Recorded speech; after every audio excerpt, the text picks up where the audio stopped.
Welcome back to another week of Instigating with Clarkey and Drury. Ryan Drury here alongside Clarkey. Very pleased to be joined by another great special guest, longtime Toronto sports anchor. You'll remember him, of course, from his days at CFTO. He is now the host of Joe Tilley's Great Canadian Sports Show, available on YouTube. Ladies and gentlemen, Joe Tilley. Joe, how are you, my friend? I'm awesome, Ryan. Good to be here, my friend. It's great. Thank you.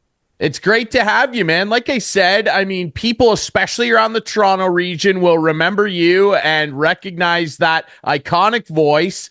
Tell us a little bit about what you're up to now. We know you got the Great Canadian Sports Show. Tell us a little bit about that and what you're up to these days. Well, I got the sports show. We are spending the winter in Mexico, which is pretty cool because the show being what it is, we can be anywhere. So, when Boreas Salming was alive, we did the show. We interviewed him from Stockholm, right? So we can be anywhere. You know, the world has changed, as you know, and so it's great to be able to spend our winters here and our summers in Stouffville. And life is pretty good, I must say. And then the show we do once a week, so it's not too taxing. I mean, I end up having a lot of authors on the show. Like, for example, this week we've got Mike Keenan and Scott Morrison. So I had to read Mike's book, Iron Mike. It's a great book, by the way. You want to give that book a plug. And it's we're going to have them on Friday. And I've got another couple of books that I'm reading. So, I get to spend a little time here reading by the pool and, catching up. Tough life. Reading and then doing the show once a week. So it's cool. Yeah.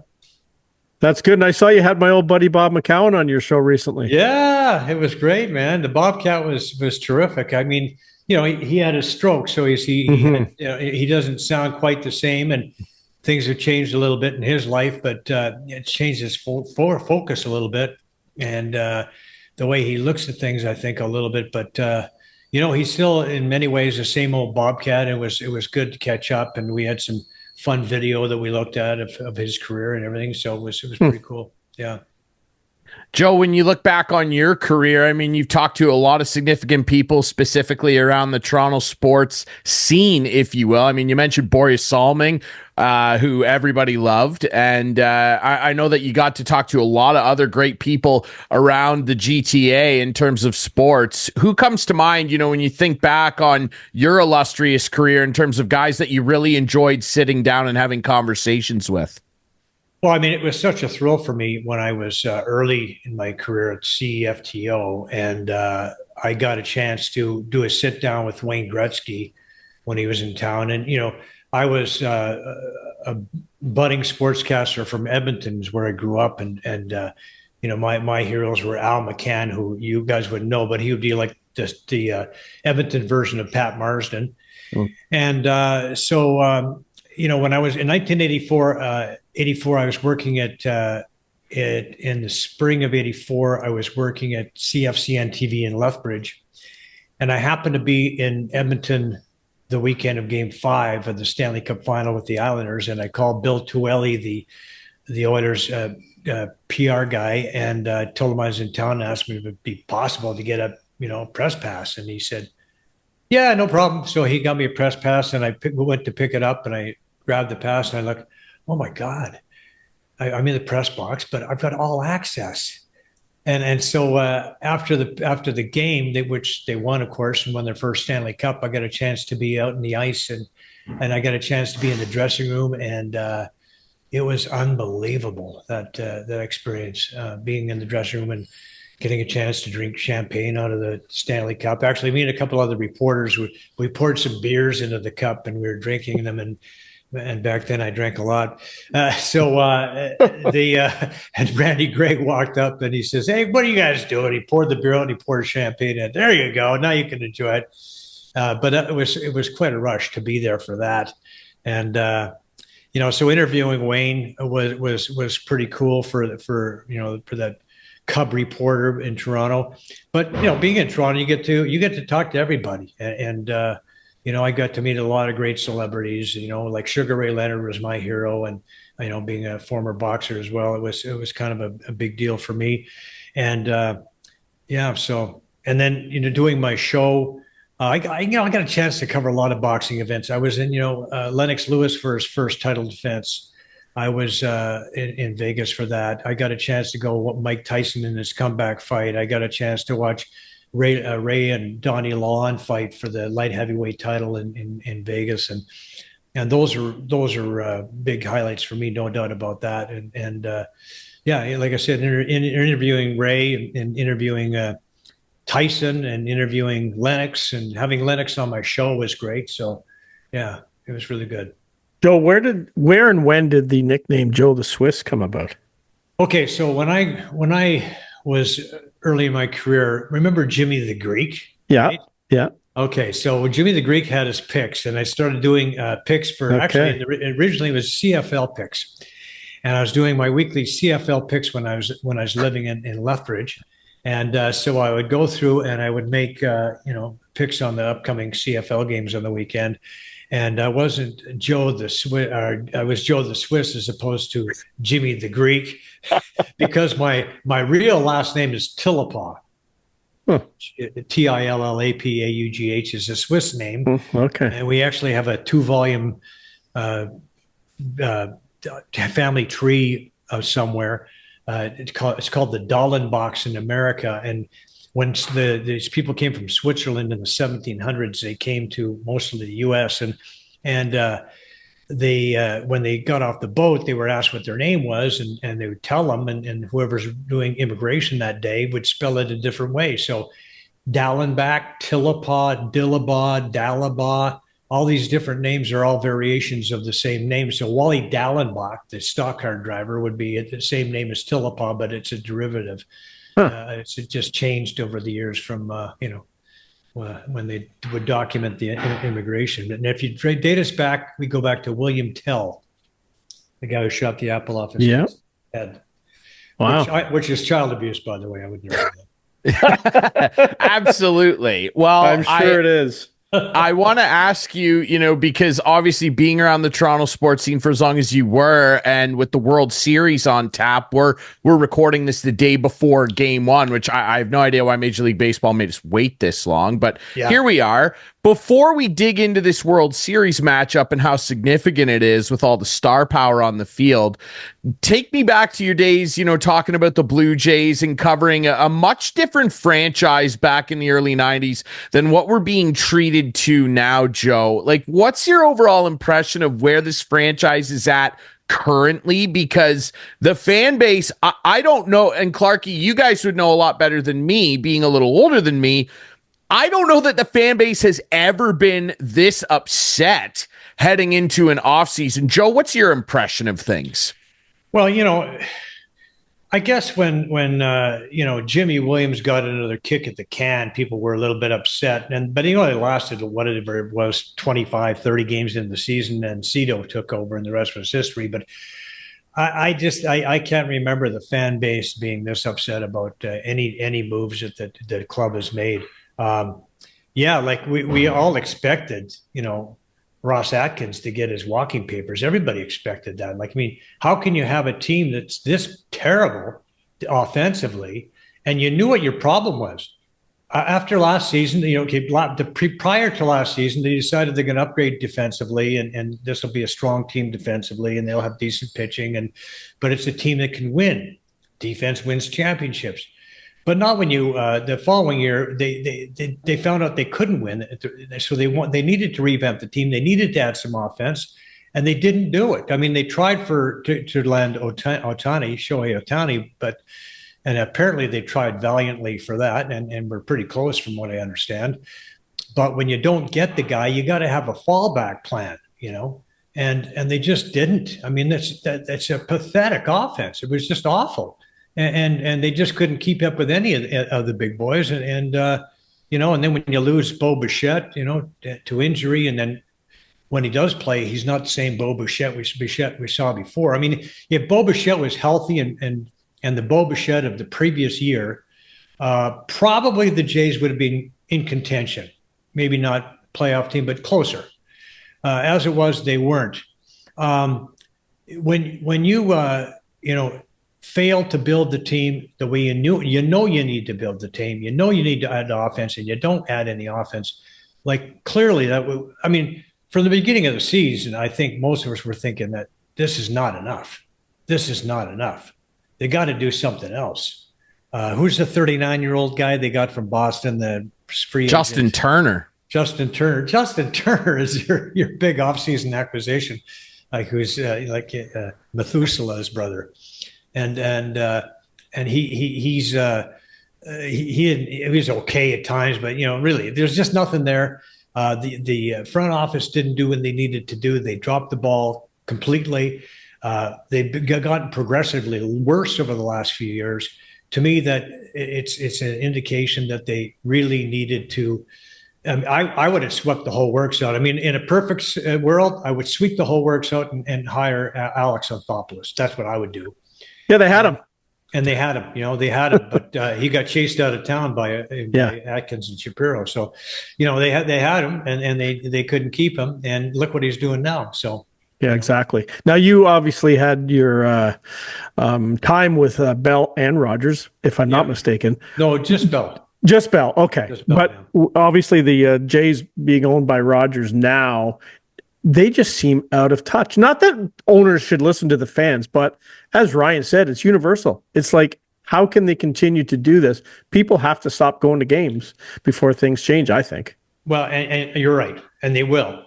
This isn't the Maple Leafs. I remember in 2003 or somewhere around that era, you could get Blue Jays tickets with your groceries at A&P. They were looking for, I guess that would be A&P would be now Metro. You could, with your purchase of $20 or more or whatever, you could get Blue Jay tickets. They couldn't put anybody in the seats. They're having a terrible time. It was awful. And that time will come again. That time will come again if this is the way they continue. And it's not the Maple Leafs where you got a full house every night, no matter what you do. Right. You could basically send out a bunch of circus monkeys to go out there and play hockey, and you'd still have a full house. But which they did. They did that in the 80s. In the 80s, in the Ballard years, they did that. Exactly. Like, who can we get? Who's cheapest? And let's put them out there, and they'll fill a building. Yeah, I remember, in those mid 2000s years too, like you'd go in there and there'd be like 14,000 people. I mean, you could hear your own conversation echoing off the top of the dome. It was ridiculous. And I think that will happen again. And I wonder, I get the impression sometimes, and Clarkey and I have been hammering on this since the press conference that they had at the end of this season.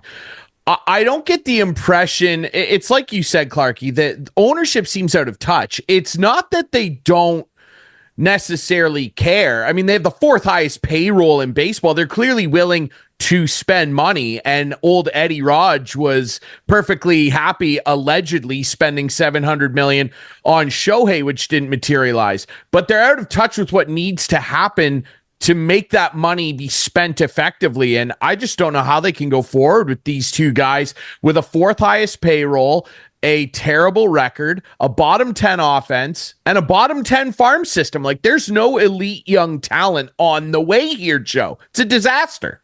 Well, the whole idea behind the fire sale at the end of the season was they're going to stockpile the minor leagues and have some potential in the system, but it's not there. It's just not enough anyway. Mm-hmm. And so even that, I mean, there were a lot of people who gave them praise for the amount of prospects they were able to acquire for those players. But you know what?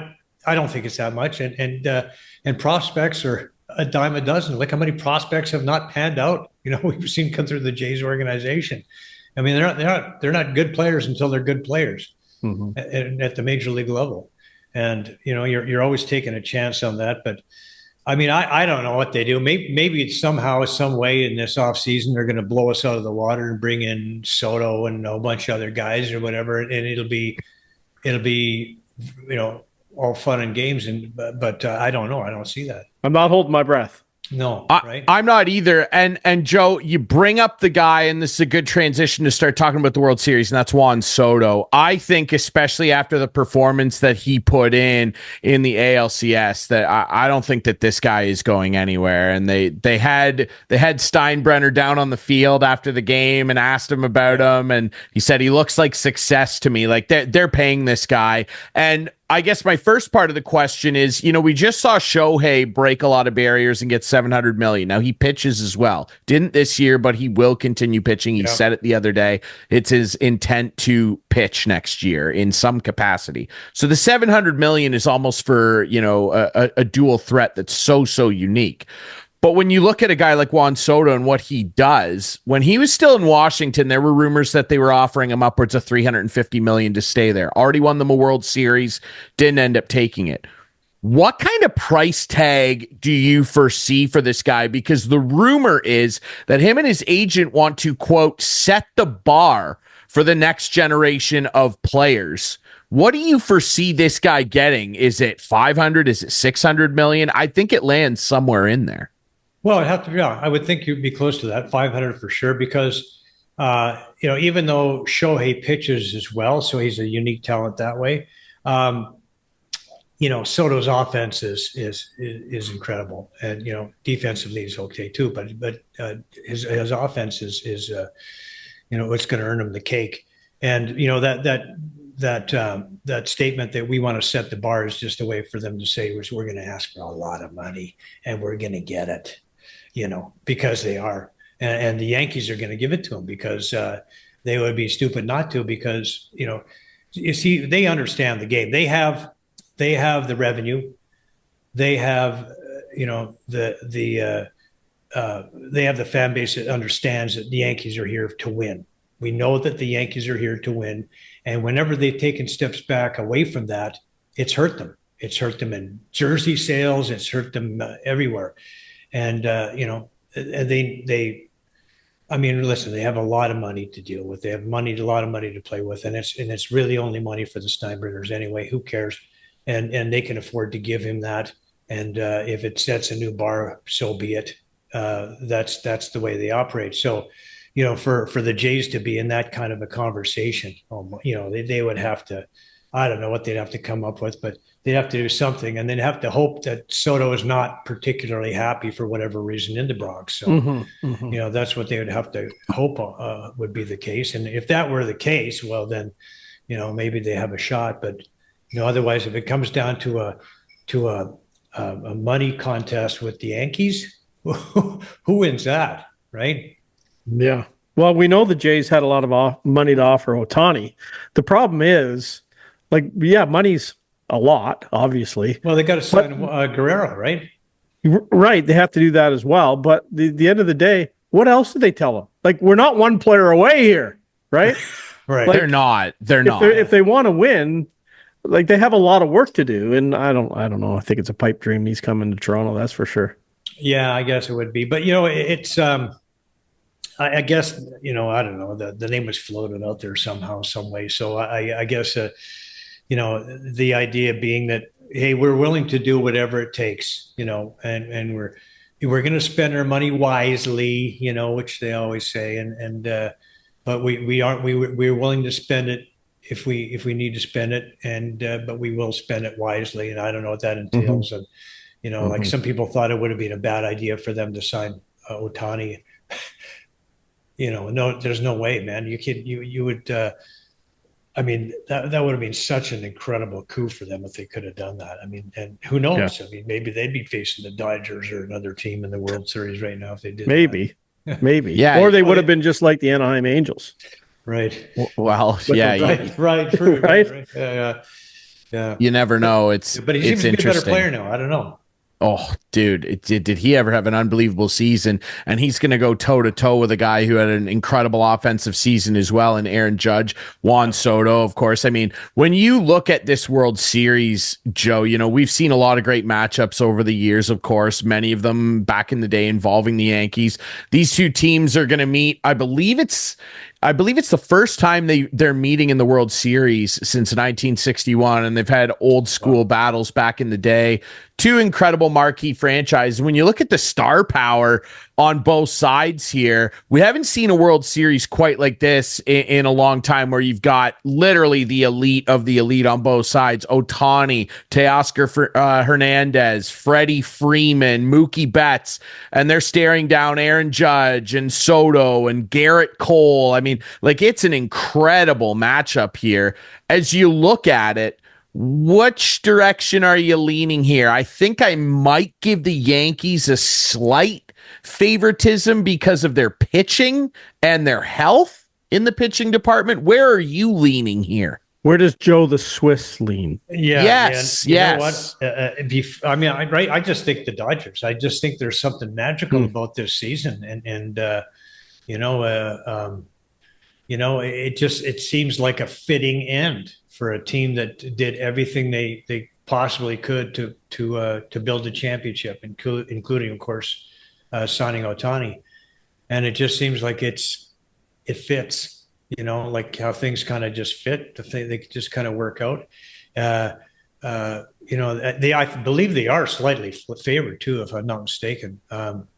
So I think that the Dodgers seem to have that the magic on their side, and Ohtani, and when you watch what Teoscar does and saying hello to Hazel May when in the interviews, he didn't want to leave Toronto, man. He did not want to leave Toronto, and he probably would go back in a heartbeat too. But it's like he has too much fun for Toronto. There's these are your baseball, the baseball wizards running your Blue Jays. They didn't think Teoscar Hernandez was a valuable asset. Exactly. What the hell's wrong with you? Exactly. Oh, yeah, it's unbelievable. And I think most people are probably cheering for the Dodgers, especially in Toronto. No one likes to see the Yankees do well. The Dodgers are one of those teams where, they've managed to overcome, injuries to Tyler Glasnow. Walker Buehler just came back.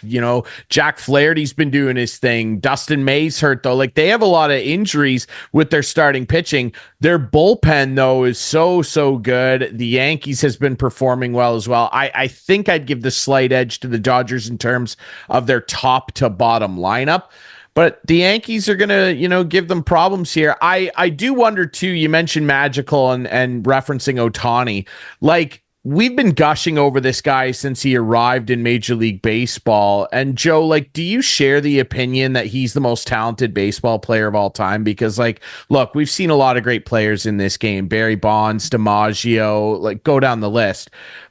I call me recency bias. Like, I think just the different stuff this guy can do, I think he might be the most talented player in pro sports. Right. Yeah, I think so. I think today he's probably the best athlete on the planet, and he hasn't pitched in a couple of years, right? So next year, I think next year he's planning to be back on the mound, isn't he? Yes. Yeah. So next year he's planning to be back on the mound. So throw that into the mix. And it's like there's nobody comes close. But even just this year, in terms of offensive talent, he's done something nobody else has done. Hit 40 homers and steal 40 bases. And then he adds 10 more to that number. He goes 50-50, right? Nobody's ever done 40-40. He goes 50-50. Like, he's otherworldly. Nobody's ever even been anywhere near his shoes in terms of what he's done, for this team offensively. And, what he continues to do in the playoffs. And, he's got some, pretty timely hits so far in the playoffs. And he got him going there in that first series. And he's something else. No doubt about it. He's incredible. He's a freak. Clarkey, did you see that his 50-50 ball that he hit in Miami, it just auctioned for $4.3 million? I think it's the most stole expensive. It, right? Didn't you guys steal it from a guy? There's a controversy lawsuit anyway. There's a lawsuit between 3 different guys claiming that they caught the ball. It's a mess, but it just auctioned for $4.32 million. I believe it's the most expensive piece of memorabilia sold by that auction group. It's insane. It's incredible. That guy is just such a freak. He's so much fun to watch. Clarkey, go ahead. No, I wanted to change the topic if that's okay. Go ahead. Yeah. Are you able to watch my Maple Leafs down there in Mexico, Joe? Of course. Keeping tabs? Okay, good. What do you think of the early season so far? Well, I tell you, I was so on fire when they played that game against Tampa. A complete yes. game. I mean, man, it's like Robertson's flying all. They didn't get a goal until the next game, which unfortunately they lost. We don't want to talk about that. If you look at that game and just what happened, and Tanev, oh my, blocking everything and clearing the front of the net, and it just defensively they looked super, and of course they keep rolling those lines out and dickering at them here and there, but it's just a lot of talent on that team, and Stollers between the pipes looks really, really good. The Hildebeest struggled a little bit in the next game, but if you got Stollers in a Wall, as your tandem, providing Wall can stay healthy, that's a big if. But I think that's a really strong team, a bit better defensively than we've seen in a long time. It's like Morgan Riley was your cream of the crop, right, for the last number of years, and now he's probably, I think, maybe number 3 in my list of Leaf defensemen, maybe 4. I might put McCabe ahead of him. It's OEL and Chris Tanev, and then maybe McCabe, and then maybe Riley. So I mean that's defense depth we've never seen before. So, yeah.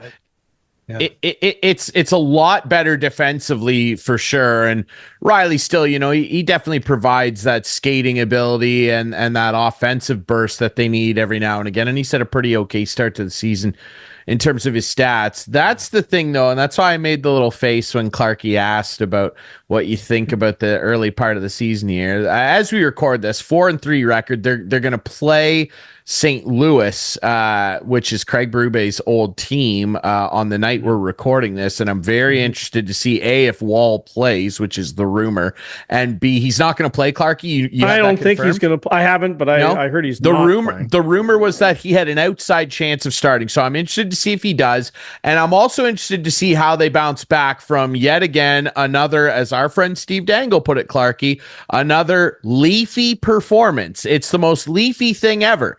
They play. They have to get their head over. They have to get over this. They have to. They could have finished close to first place last year if they had to beat the bottom dwellers all season.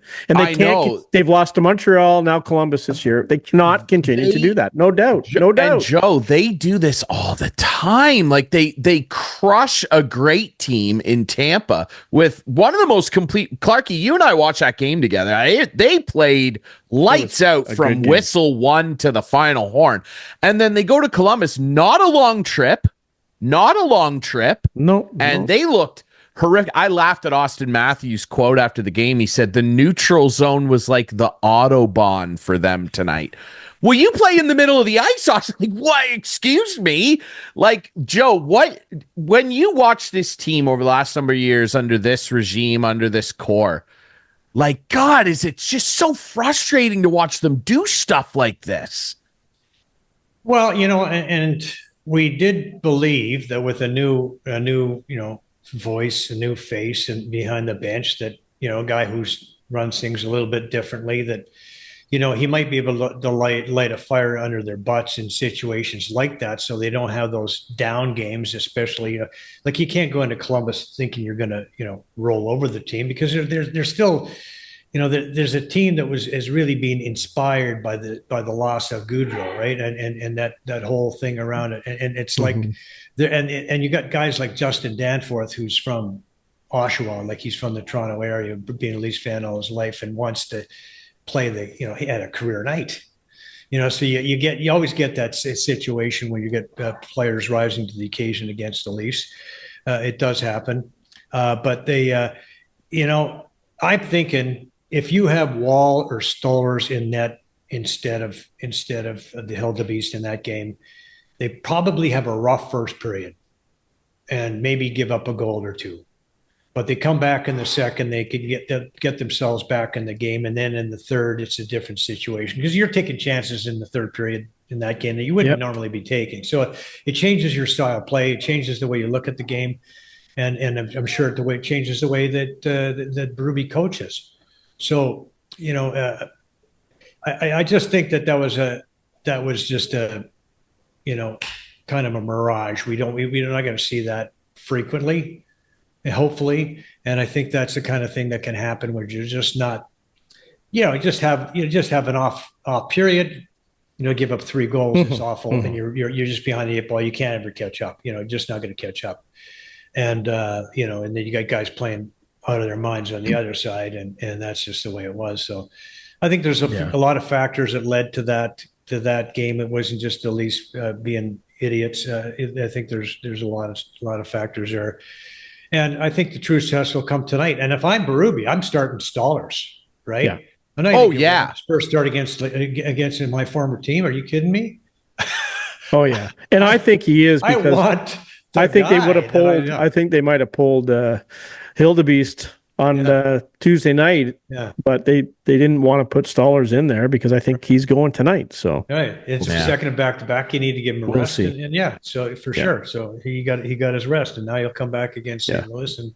Yeah, I would think you see a better version, right? Before we let you go, give us the Swiss picks for Stanley Cup final and Grey Cup final. Well, I think you know what I think BC's going to come around. I think it's taken them a while to get the Canadian kid Rourke for Grey Cup.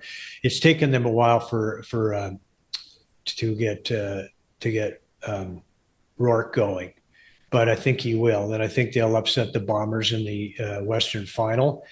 And I think the Argos are going to upset Montreal. They just beat them recently, and I think they'll probably do that again. And again, Chad Kelly is incredible. And so you'll have the best 2 quarterbacks in the league going at it. And probably like a 27-21 Argo victory.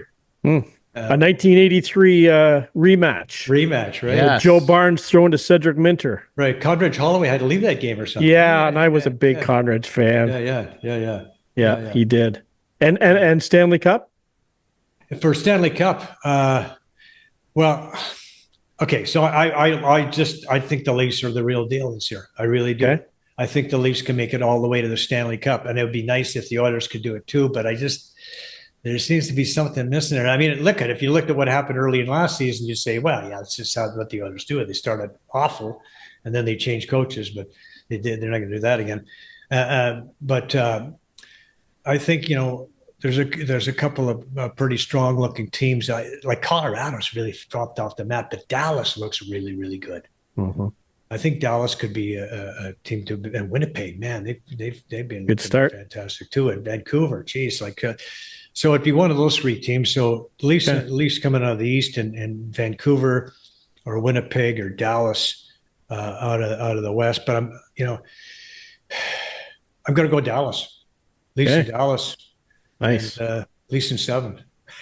Yes. Yeah. Yes. Clip that. Yeah. Producer Adam, clip that. Clip that. And we'll get Joe back on after.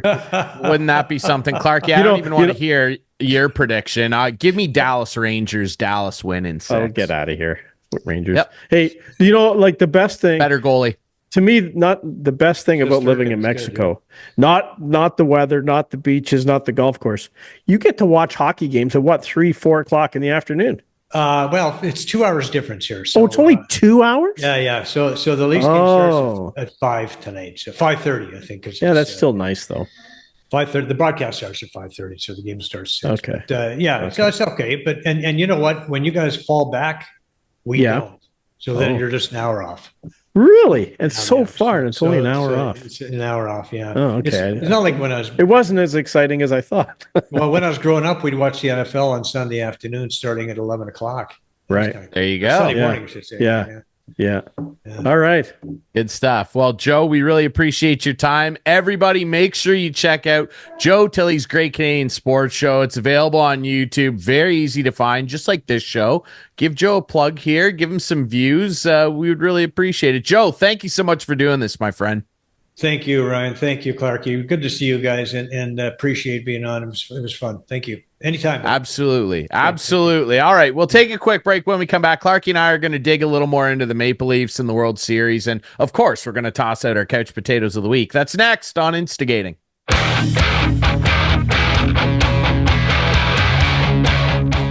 Welcome back to Instigating with Clarkey and Drury. Thanks to our friend Joe Tilley, longtime Toronto sports anchor. You remember him from CFTO. And of course, check out his great show on YouTube, Joe Tilley's Great Canadian Sports Show. Ryan Drury back here with Clarkey. And Clarkey, we dug into it a little bit with him. Had some thoughts about the Blue Jays and, what they continue to do with their analytical guru nonsense. And, talked a little World Series. It's going to be a good one, man. The World Series this year is, it's going to be a real treat. And I think that Rob Manfred and everybody, they would never admit it, but this was their dream matchup. I mean, the Dodgers and Yankees, all the star power out there. And I think ultimately, and, my boss, Scott Kitching, be damned. I'm sorry, Scott. I think everybody outside of Yankees fans would love to see Shohei Ohtani win a World Series after languishing for that brutal Angels franchise, man. It would be pretty special if a player like him won a World Series. Yeah, I agree. I'm pulling for the Dodgers for sure. I hate the Yankees, so I don't want them to win anything. Well, Teoscar's there, too. Teoscar's great. And it would just be great. It would even rub it in a little bit more. I know. Shatkins. Right? Yes. And I like it would be great. It would make them look even dumber than they already do. Although I don't know that Jays fans care anymore because we're stuck with these guys. And I mean, unless Eddie tunes in and watches and says, you know what? We had that guy. Eddie is out of touch. He must be. I think he's down in Mexico with Joe.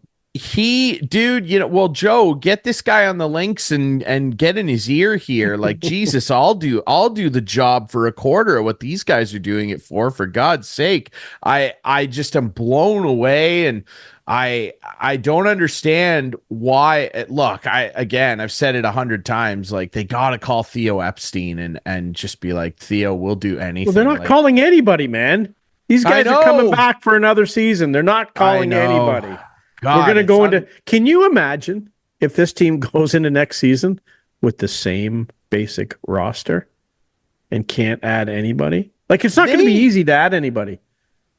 They probably will, though. That's the thing, right? Or they'll sign some ancient guy, right? And be like, another Justin Turner. He's going to be a good veteran presence in our locker room. Talent. Just not enough talent on this team. I don't care about veteran presences. No. Kevin Gausman's a veteran. He needs to be better. Chris Bassett's a veteran. He needs to be better. All the whining he did this year. I love Seabass, but my God, that was getting embarrassing by the end. He is right, though. They need more help from the lineup. And these guys are such an embarrassment to professional sports. And it's a disgrace that a great fan base like the Blue Jays fan base has to put up with garbage like this. And on that note, boy, Toronto fans put up with an awful lot of that because, that performance in Columbus, Clarkey, like I said to Joe, we love to just harp on this, don't you? They're a joke. You just love it. You just love it. They're a joke, Clarkey. And this is why are they a joke? They had a bad game. Because this is what they every team has a bad game, dude. But not like the Leafs. Team. Not like the Leafs. Say that. That is totally not true. That's totally not true. No one does it. No one self-immolates like the Toronto Maple Leafs. You like that word? Nobody sets themselves on fire like the Toronto Maple Leafs do. Magicians don't set themselves on fire as much as the Maple Leafs do. David Blaine hasn't been on fire as much as the Maple Leafs have been because this is what they do. They love taking nights off. All these guys making $8 bajillion take a night off. The key is to bounce back. A lot of it bounce back and maybe actually win something of significance. I don't know. We'll see. But again, that's what's so annoying about this team from an outsider's perspective is I just don't care until April. It's embarrassing, and they'll continue to pile up embarrassing losses. Why don't we talk about the game against Tampa? They'll lose 9-2 to the Utah Hockey Club. And you don't like that, do you? It is fun. Dude, look, okay, I'll entertain you. I'll indulge you. You're Mr. Negative. You're Mr. Half I think it might have been one of the best regular season games, if not potentially the best regular season game I've ever seen that group play. Yeah. Ever. Yeah. Yeah. Good enough for you? Is that good? I thought that they were so good from puck drop. William, I said, what did I say to you leaving my house? Do you remember what I said about William Nylander? Leaving my house? Yeah. You graciously hosted me there. No, you didn't remember. You were kind of busy. You were being grandpa that night. But I specifically said, I think that might be the best game William Nylander's ever played in the NHL. Yeah. I thought he was unreal. Chris Tanev was a freak. Joe Tilley brought him Chris up. Tanev, yeah, he is. And as I said to you that night, I had no idea how good Oliver Ekman-Larsson is. He is believable. He really is good. And like that reverse check, like George Peros has got to get over this Leaf. I'm not doing this. I told you at the start of the year. I'm telling you, how could he get fined for that? How can he get fined for it? George Peros, like, just stop picking on the Leafs, because there's no doubt, if there's any conspiracy out there, he hates the Maple Leafs. He picks on the Leafs any chance he gets. Jacob Trouba shoulders a guy in the head and knocks him out, and he doesn't even get anything. Nothing. That's what you said. Just quickly, you said conspiracy, and it made me think, you know what we should do? We should start making T-shirts that have Mark Shapiro's face on them and they say, "This is a Shapiracy." That's what we should. That's what we should start doing. We should start selling those. We may be able to make some money until he sues us. Quick side note: you can't sue us. I'm not going to comment on that, because I made you a promise at the start of this year that I was not going to comment on George Peros' decision. It's just a matter of time. You will. I will say this, like, what is your opinion? Because, like, the reverse hit thing has been a hot topic whenever it comes up. Like, Ray Ferraro's been very vocal about it. He says it should be a penalty every single time because it's technically interference. Because in order to legally body check somebody, they have to have the puck, or they have to have just had it. But if you're standing still and just shift your body and a guy's running at you, I guess that is the question to be had here. Like, should it be a play? Now, what I will say, and some people did point this out, is that a lot of times when you see a guy lay a reverse hit, and the one I remember best was in the Stanley Cup final, TJ Oshie laid one. I can't remember who it was on Vegas that he did it to, but it didn't get called, and they scored right after. He did it, but he had the puck. And some people did point out that as Ekman-Larsson, I believe it was Gensel, came together, Ekman-Larsson never touched the puck. So generally, when you see it happen, the puck. He had the puck. Well, he wasn't protecting the puck because he didn't have it. He was protecting him from getting to the puck. But you're not allowed to get in a guy's way. That is interference. You can't impede a guy's way. I guess, but it's certainly not a fine. I do wonder if he had made it to the puck, put it on his tape, and did that, if it would have been anything. And I won't comment any further than that, because I'm not commenting about George Peros. Right. I can't do it. The man is a psychopath. Anyway, he spins a wheel. He must. I think he must. I think you're absolutely right. You're right. What did you think of the Trouba hit? As far as I'm willing to go. What did I think? Sorry, what? The Trouba hit. What did you think? Again, one of those hits that's just so on the line, and it wouldn't be getting any attention if it wasn't him or Tom Wilson or somebody that does this stuff. Like, I like if Wilson did the same thing, what would have happened? Oh, the exact same hit. He would have been suspended. Right. He would have been suspended, because they would have said. Now, it looked, again, like people sharing these still shots. You got to quit doing that, because you look dumb. You look stupid to me, and I consider myself a sensible fan. Yeah. Sharing still shots when you're a fan and going, look what they did to our guy in this still image, it makes you look stupid. And I saw it in real time and went, wow, that was a really hard hit. And it kind of looked like he got him in the head. And that's why I think, and again, I'm not naming anybody who's an NHL employee here in this conspiracy. Good. But if you asked me, if my boy of 5 goals, by the way, Tommy Wilson, if Tommy Wilson laid that hit, 400 game suspension. I'm not joking.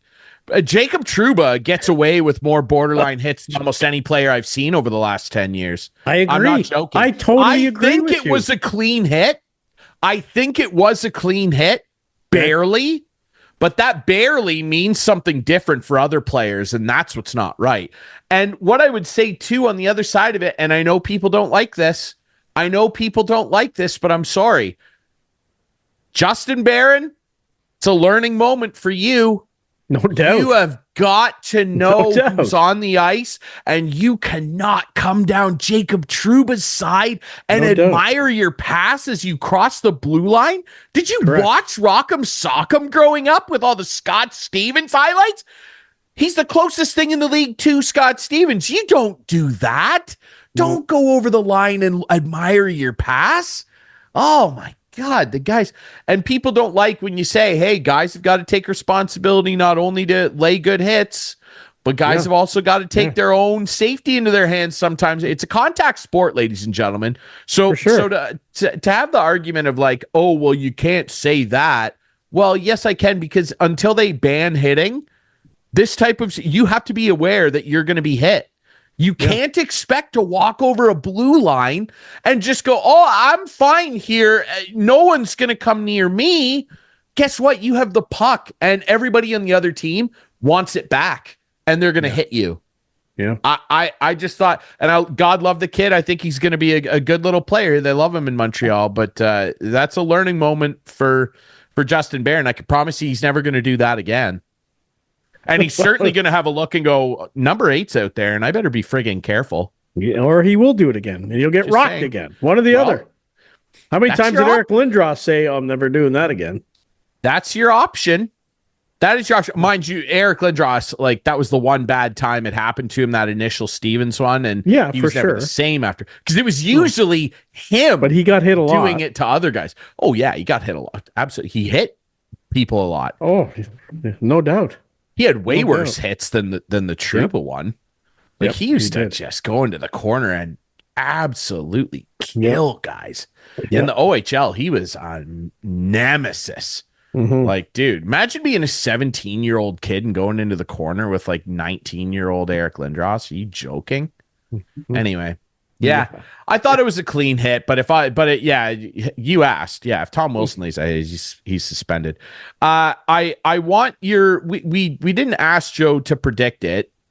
What is your sense of the World Series? I think it's ultimately going to be, I think the Dodgers can win it in 6, but that bullpen better get it done for them. Yeah, no, for sure. I mean, when you look at the Yankee roster, it's pretty daunting.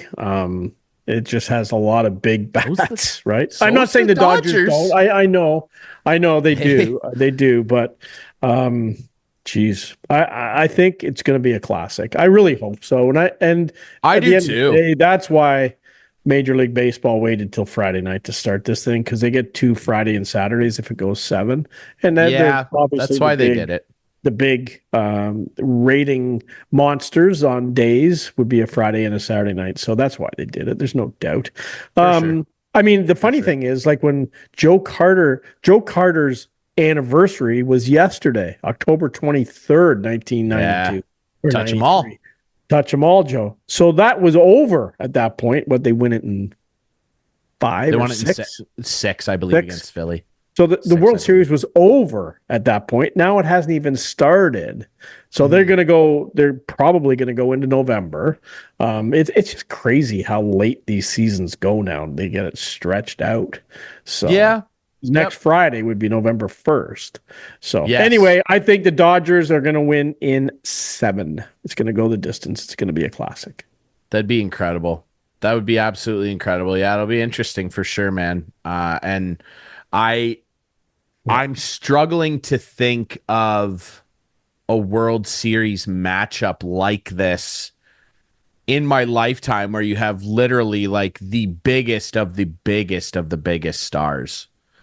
You don't get this very often in sports. No, you don't. Like quite clearly the 2 best rosters, because it's often not the 2 best rosters on paper that people look at at the beginning of a year and go, that's clearly the best team. That makes it 2 of them. Right. Maybe one of them, but 2 of them, man, it's a storyline, dude. This is for sure. This is an incredible thing, and I genuinely wonder what Juan Soto's going to get. I think he might get like $600 million, dude.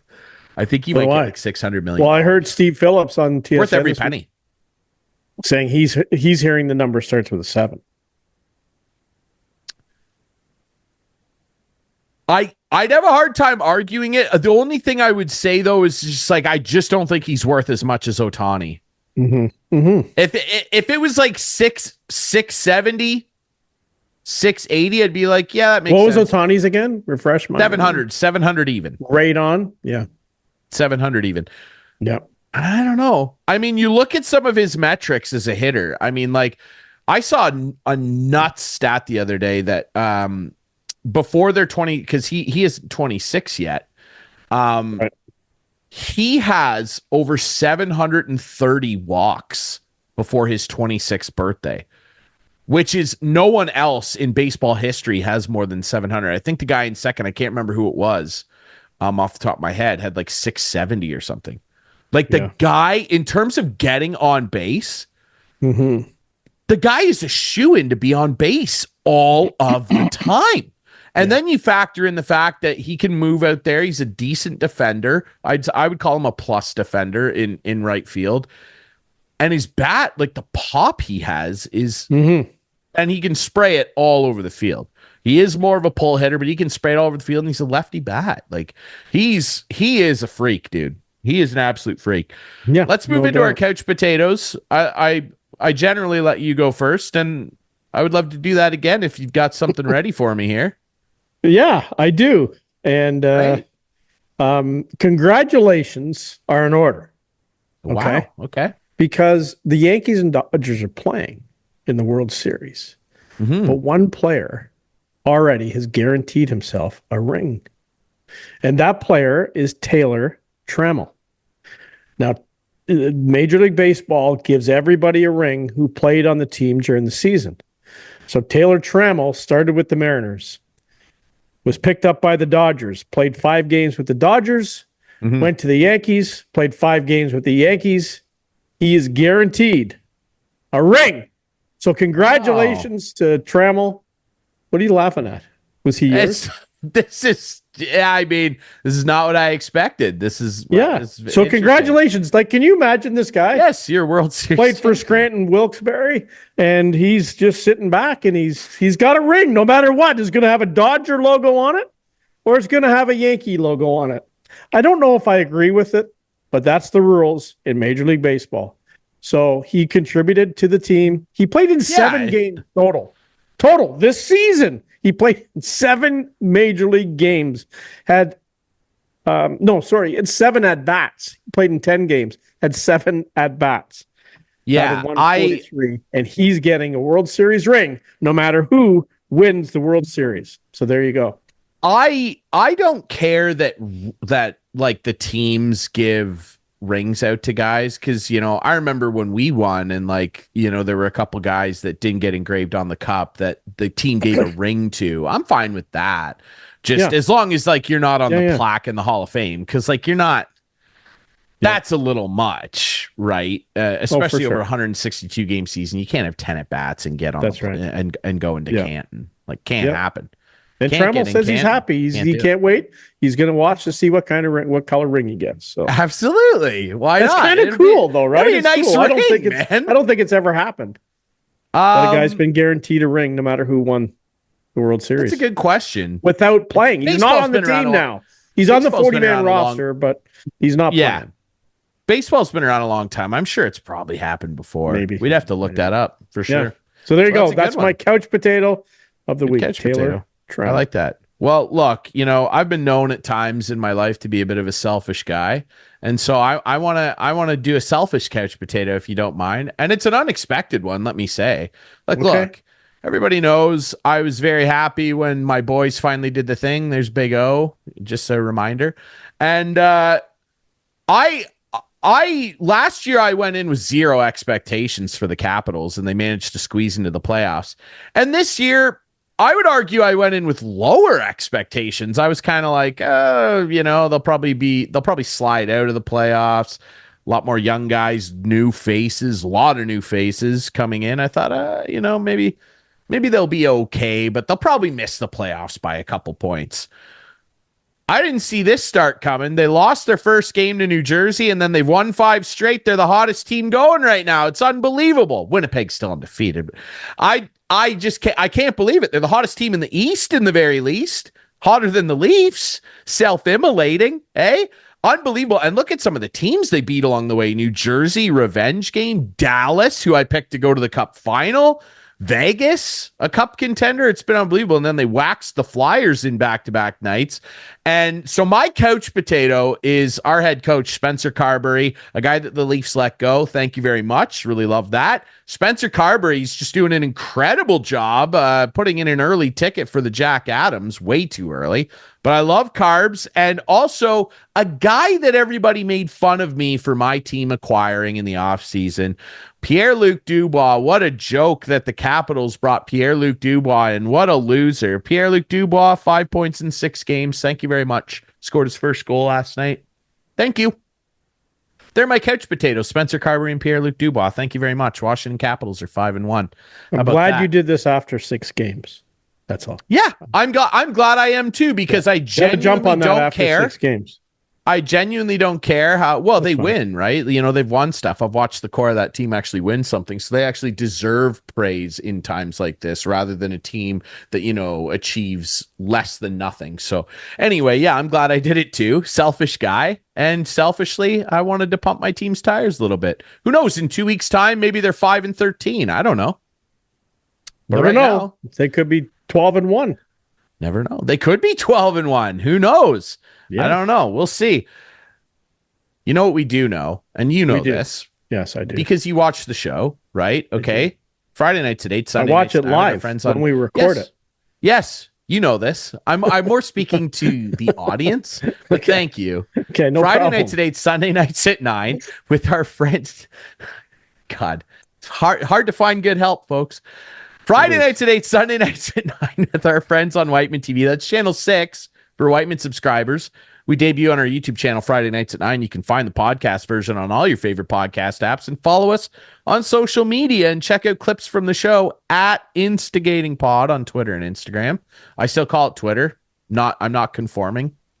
And we really appreciate you watching the show, listening to the show. Thanks to our friend Joe Tilley. Check out his show, Joe Tilley's Great Canadian Sports Show. We will be back on this great show next week with more Instigating. See ya.